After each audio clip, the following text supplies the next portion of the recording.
Halo, aku mulai ya. Sebelum kita mulai kelasnya, mari kita berdoa terlebih dahulu. Berdoa dimulai.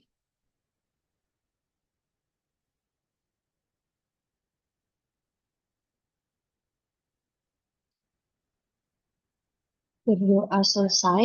Nah, sekarang kita bahas yang ini ya, histologi untuk jaringan epitel sesuai yang tadi di request dulu ya.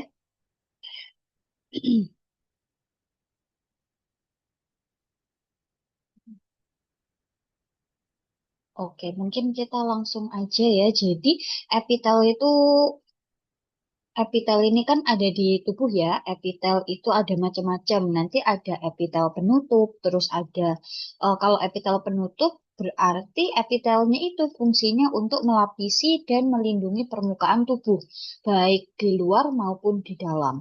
Nah, contoh-contoh epitel penutup itu ada kulit, terus ada dinding saluran pencernaan, ada pembuluh darah.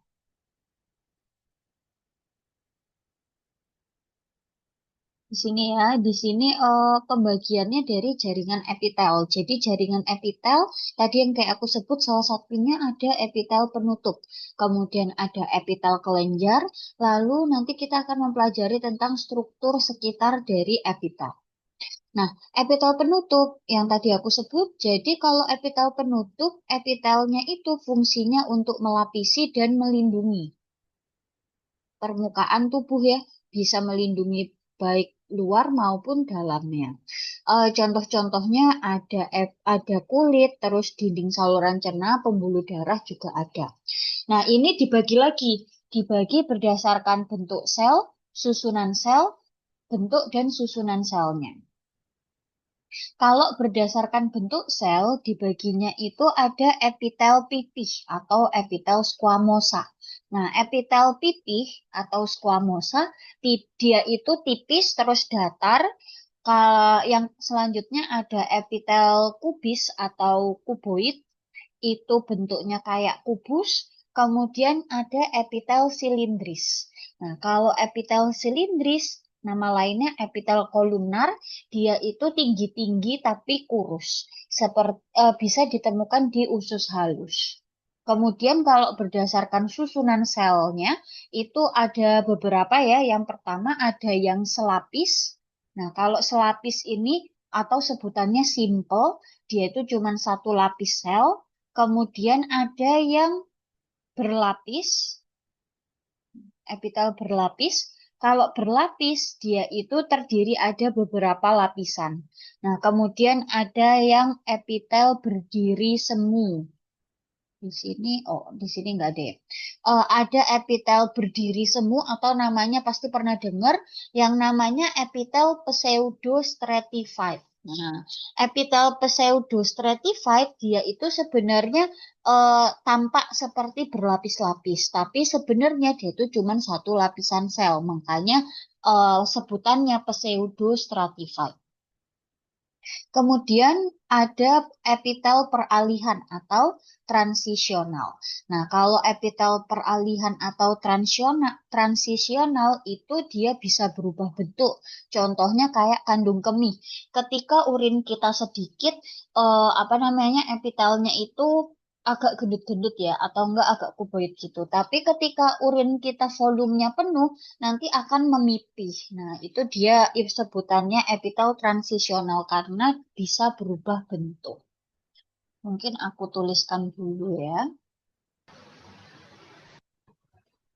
Nah, tadi kalau berdasarkan bentuk sel ada yang pipi atau squamosa. Nah, kalau pipih atau squamosa otomatis dia tipis dan datar ya, bisa ditemukan di alveolus paru atau di pembuluh darah. Kemudian epitel kubus atau kuboid namanya, bentuknya kayak kubus, kemudian ada epitel yang silindris. Atau sebutannya adalah kolumnar. Nah, ini berdasarkan bentuk sel. Kalau berdasarkan susunan selnya, yang pertama ada selapis, Selapis sesuai namanya dia cuma satu. Kemudian ada yang berlapis, stratified, dan ada yang berlapis semu atau berdiri semu itu sama aja.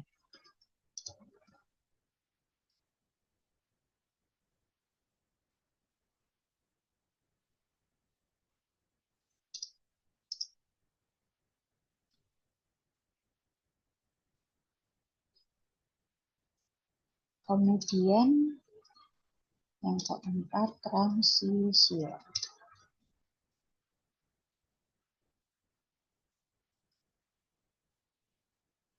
Nah ini ya untuk berdasarkan bentuk sel dan susunan selnya. Nah, nanti bisa digabung berdasarkan bentuk dan susunan sel. Jadi ada epitel selapis pipih, epitel selapis kuboid, atau epitel berlapis kuboid kayak gitu. Nah, kemudian ada epitel kelenjar. Untuk epitel kelenjar, fungsinya itu dia menghasilkan dan mengeluarkan sekret seperti enzim, hormon, atau mengeluarkan lendir. Nah, ini klasifikasinya bisa berdasarkan jumlah sel. Kalau berdasarkan jumlah sel, ada yang uniseluler, satu sel, atau multiseluler. Multi, banyak, berarti dia ada banyak sel. Kalau uniseluler, satu sel, contohnya itu kayak sel goblet di saluran pencernaan. Kalau multiseluler, ada banyak sel. Nah, itu bisa ditemukan di kelenjar, seperti kelenjar ludah. Kemudian berdasarkan cara mengeluarkan sekretnya. Nah, ada mono, merokrin, apokrin, holokrin. Nanti kita bahas di belakang ya. Kemudian berdasarkan letak. Kalau berdasarkan letak ada endokrin sama eksokrin.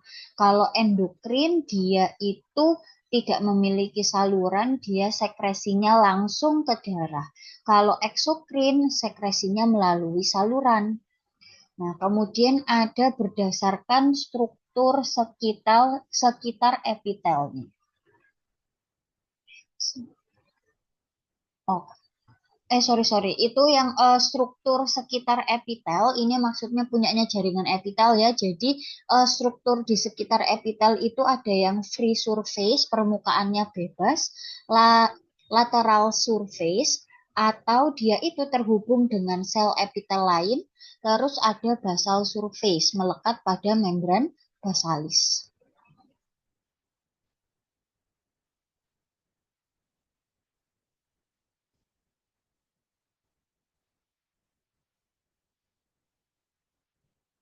Nah, selanjutnya ini merupakan